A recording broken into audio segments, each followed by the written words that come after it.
Alhamdulillah. Alhamdulillahirrabbilalamin. Kembali lagi di Islami Twinda, jamaah Islami Twinda yang dirahmati Allah. Masya Allah, mudah-mudahan selalu diberikan kesehatan, kemurahan rezekinya, dipanjangkan umurnya, dan selalu diberikan kemudahan dalam hidupnya. Amin, amin ya rabbal alamin. Nah sekarang kita lanjut lagi, kita masih membahas tentang tema yang luar biasa yang baru bergabung. Kita ingatkan lagi, temanya adalah apakah orang tua menanggung dosa anak? Bagaimana tadi ya, mungkin ada yang nggak ikut di segmen 1, segmen 2 baru ikut nih, kita akan lanjut lagi nih ya. Sama guru-guru kita bahas bicara masalah tentang dosa anak yang ditanggung sama orang tua yang seperti apa. Nah sebelumnya kita akan melihat sebuah video tayangan ya, tentang razia, wah ini seru nih. Razia kos, Satpol PP pergoki pasangan mesum bukan suami istri. Wah caranya unik lagi, ini dia tayangannya nih.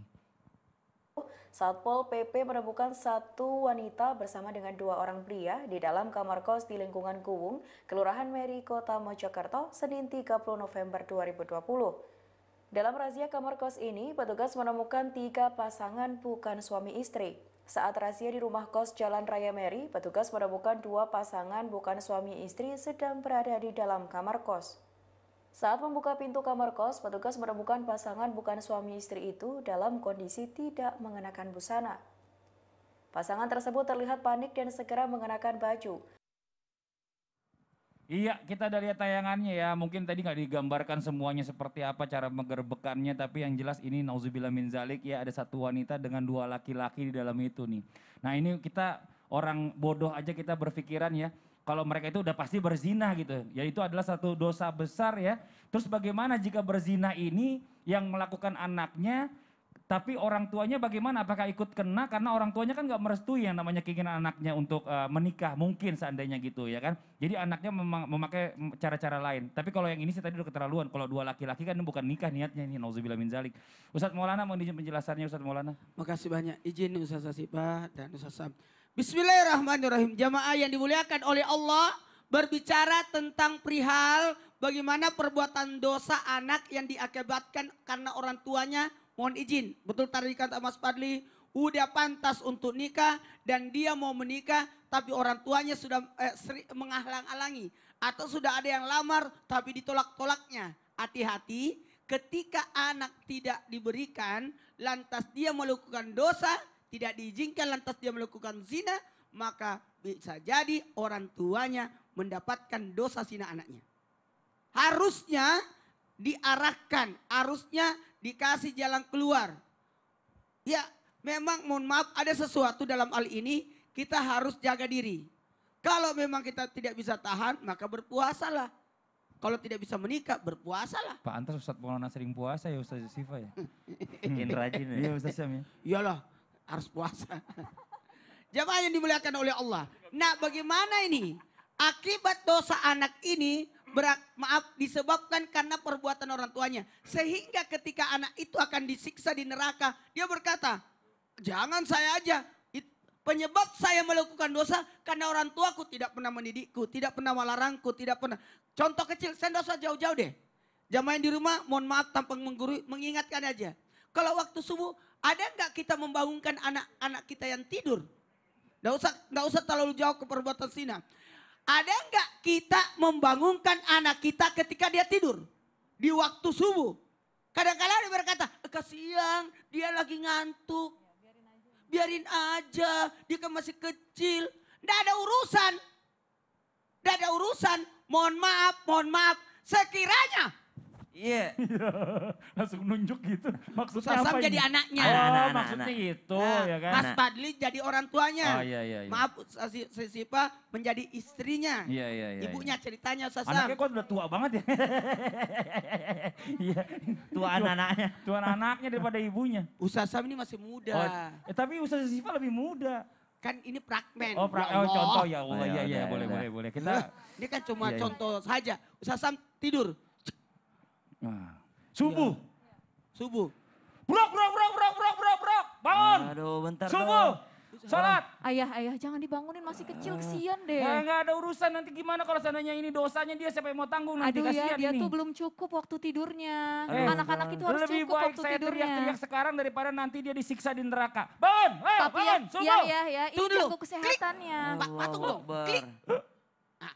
Jamaah yang di rumah, Oh, iya. dengarkan baik-baik. Iya, iya. Ini perumpamaan. Jika patung dulu dong. Saya kan ceritain. Saya dulu. garuk dong nggak boleh. Jadi buat yang di rumah mohon maaf. Sekiranya ada kebakaran. Apakah kita mau membangunkan anak kita yang tidur? Iya pasti Nggak, jangan jawab, kita nggak jadi patung. Oh, Belum iya. disuruh. Klik. Oh ya udah boleh. Ya bangunin lah. Ya. Bangunin lah. Bangunin. Iyalah. Bangunin. Bangunin.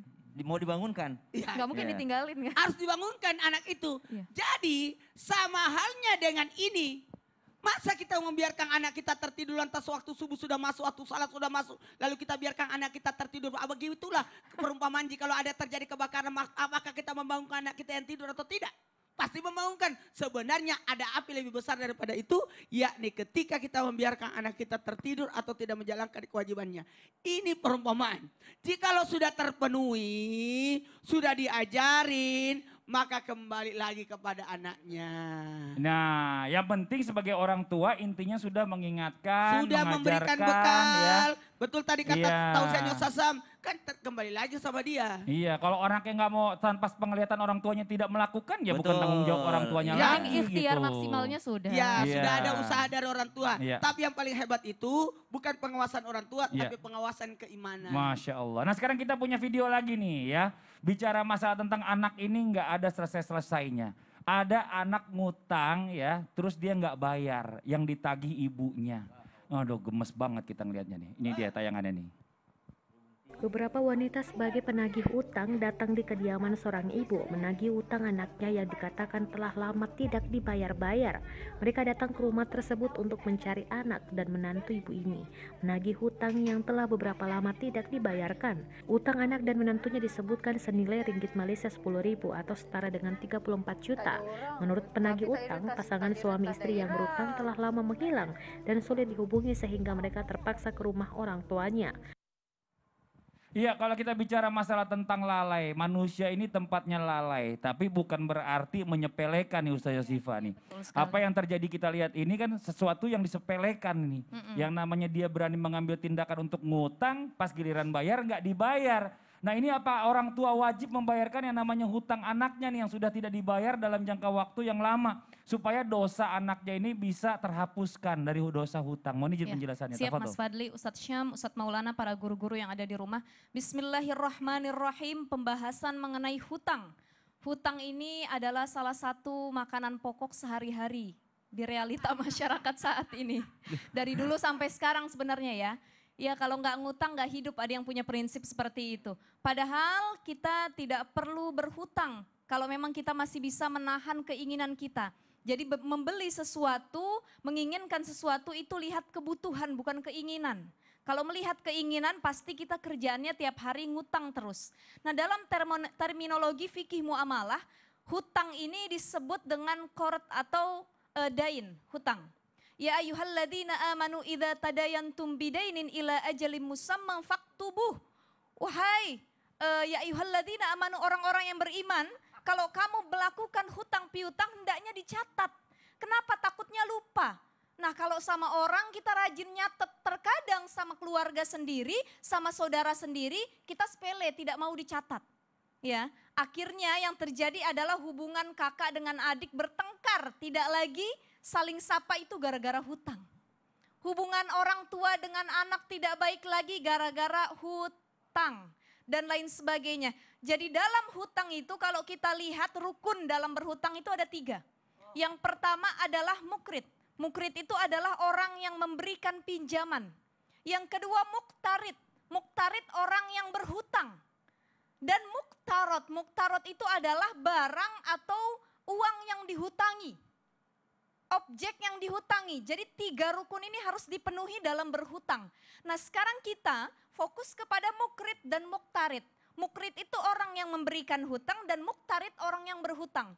Orang yang berhutang dan memberi hutang ini harus punya syarat. Syaratnya yang pertama dia berakal. Jadi kalau anak kecil ngutang itu pengennya diketawain. Lucu, paling anak kecil ngutang 1.000-2.000 ke warung. Ya, emak bapaknya yang bayarin aja. Itu pertamanya harus berakal. Yang kedua, dia balik. Jadi orang dianggap dia punya hutang ketika dia sudah balik. Maka anak-anak ketika dia berhutang yang wajib membayar adalah orang tua karena masih dalam tanggungan orang tua. Anak ngutang ke warung, ngutang ke tukang es lewat, nanti mama saya yang bayar ya Pak ya. Ya katanya. Akhirnya ibunya yang membayar, nih anak-anak sering seperti ini. Tukang semua dipanggil. Bang, sini bang. Sini. Es krim 2 ya bang, duitnya Nabil mana nih, dek? lagi cerita Nabil nih. Pengalaman. Anaknya Nanti Ustazah kalau Syifa. punya anak begitu ya Ustadz Maulana ya. Tukang cukur datang. Tukang cukur datang. Jadi anak-anak kan belum paham, belum mengerti, dia kira orang tua itu ya bank berjalan gitu. Penolongnya gitu ya. Pusatnya uang penolong, jadi dipanggil nanti orang tua yang membayarnya. Akan tetapi kalau anak sudah baligh, sudah dewasa, dia sudah berakal, di situ tidak lagi menjadi tanggungan orang tua. Yang sudah dewasa, kalau bahasa kitanya, bahasa kasarnya sudah bangkotan. Punya utang itu jangan lagi orang tua yang harus bayar, tapi kita yang bertanggung jawab. Berani berhutang, berani membayar. Jadi hutang itu salah satu yang harus dipenuhi. Kata Imam Hatim Al-Asam dalam Hilyatul Aulia, Masya Allah. salah satu yang harus disegerakan adalah qadha uddain, membayar Nah, hutang. ini Jadi bicara kalau masalah sudah tentang- balik, yang bayar utang adalah Diri diri sendiri. Iya, Betul. tar Bukan orang dulu, tua. baliknya ini juga sudah ada punya kemampuan untuk kerja atau Berakal, belum? berakal. masih Kalau sekolah, baliknya tidak punya akal, iya, mohon maaf. maksudnya tadi nah baru. kalau memang sudah tidak lagi menjadi tanggungan orang tua, itu Iya. bayar sendiri. Jadi kalau Atir punya utang yang bayar. Masih saya kan masih yang nanggung orang tuanya gitu. Nggak usah ngegas Kalau- gitu dong pagi-pagi. Kalau Sisi, Iya kan saya juga ya dong. kan Sisi sudah punya kerjaan. Iya tapi kan masih sekolah tanggungan saya. Nah ini gimana sih Om? Oh ya Allah ya Robi kok jadi ngegas gitu ya biasa aja dong. ya, enggak ya canda Ustaz. Ini sekarang kita lanjut lagi nih ya. Nah sekarang kita bicara masalah tentang dosa yang luar biasa ya. Bukan cuma hanya orang tuanya yang menanggung nih. Tapi juga orang-orang sekitarnya ini bisa juga kena nih. Nah ini apa nih dosanya nih? Mohon izin Ustaz penjelasannya. Baik, selamat datang guruku Ustadz Maulana. Saya Syifa, Mas Fadli serta guru-guru kami yang dimuliakan Allah Subhanahu wa taala. Bismillahirrahmanirrahim. Alhamdulillahirabbil alamin. Allahumma shalli ala sayyidina Muhammad wa ala ali sayyidina Muhammad. Maka selanjutnya adalah ketika seorang wanita sudah menginjak usia akil balik atau disebut dengan mukallaf, maka mereka sudah dibebani oleh kewajiban-kewajiban. Di antara kewajiban-kewajibannya adalah mendirikan sholat, kemudian menunaikan zakat jikalau sampai nisab dan haulnya, kemudian menunaikan yang namanya puasa Ramadan, kemudian ibadah haji jikalau mereka mampu, dan masih banyak ibadah-ibadah yang lainnya. Wabil khusus hari ini karena yang disebut anak perempuan, banyak di antara kita anak perempuan yang lupa untuk menutup auratnya. Bukan hanya anak perempuan sebenarnya, anak laki-laki juga terkena di sini. Dan ternyata orang tualah yang akan membimbing mereka, mengingatkan mereka. Kalau ditanyakan apakah hanya orang tua yang mendapat aliran dosanya? Sebenarnya banyak yang akan mendapatkan aliran dosanya. Termasuk jikalau mereka sudah menikah, maka suaminya juga akan mendapatkan aliran dosanya jikalau suaminya tidak pernah menegurnya atau suaminya mendukungnya dalam bermaksiat. Jadi teman-teman sekalian, sering kami sampaikan di panggung Islam itu Indah bahwasanya tidak menutup aurat itu dikatakan maksiat. Kenapa? Karena melawan perintah Allah Subhanahu wa taala. Jadi jangan anggap maksiat itu mencuri, anggap maksiat itu adalah makan riba, maksiat itu adalah minum minuman keras, bukan hanya itu. Tapi maksiat itu adalah ketika tidak taat atas perintah Allah Subhanahu wa taala. Maka mendapat aliran dosa siapa? Yang bertanggung jawab atasnya tapi tidak pernah menegurnya. Yang bertanggung jawab atasnya tapi malah memerintahkan untuknya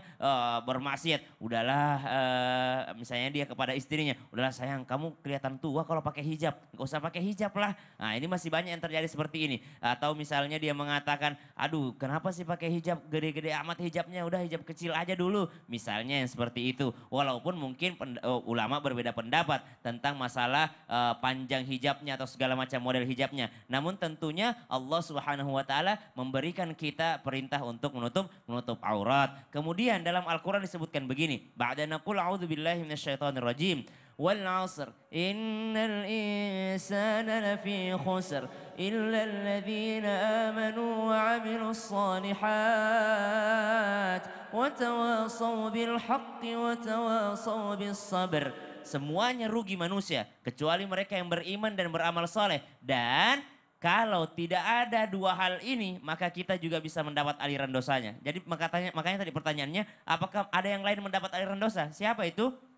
Tawasau bil haq, tawasau bis sabar. Harus saling mengingatkan dalam kebenaran. Diberikan yang benar. Yang benar tuh seperti ini, sebenarnya seperti ini. Kemudian ada yang kedua, tawasau bis sabar. Dalam mengingatkan tuh pasti akan ada ujiannya teman-teman. Mungkin teman-teman ngelihat teman yang lain masih ada yang membuka auratnya, pengen mengingatkan tapi ternyata dia nggak mau. Mengingatkan dia nggak mau, mengingatkan dia nggak mau. Maka ada tawasau bis sabar, saling mengingatkan juga dalam kesabaran. Sabar, sabar, dalam mengingatkan kita butuh yang namanya kesabaran karena pasti akan ada ujiannya. Maka dari itu kembali kami ingatkan kembali kepada seluruh jamaah Islam itu indah. Bahwasanya ketika ada seseorang yang tidak menutup auratnya, bukan hanya dirinya, orang tuanya, pasangannya, tapi kita juga laki-laki yang memandangnya. Jikalau kita menikmatinya, maka pandangan pertama itu karena tidak sengaja adalah halal, tapi akan diikuti pandangan kedua, maka itu yang haram. Wallahu Masya ta'ala Allah. alam. Terima kasih banyak Ustaz Sama-sama Mas atas Fadli. penjelasannya. Tabe Ustaz Maulana. Ada apa lagi? Begini begini. Apa? Seandainya kita sudah melakukan itu semua tadi seperti yang apa dikatakan sebagai Ya. orang tua. Tapi anak ini masih tidak bisa melakukan apa yang harus dilakukan sama orang Yang tua. dilakukan adalah, saya ada pepatah. Ada apa tuh? Kue bolu bau ikan. Cakep. Udah dulu mau iklan. Gitu doang. Ya Allah. Ya udah deh, yang di rumah jangan kemana-mana ya. Kita akan kembali lagi tetap di Islam itu Indah. Jamaah. Oh jamaah. Alhamdulillah. Bagus kan? Bagus. Fotonya. Bagus.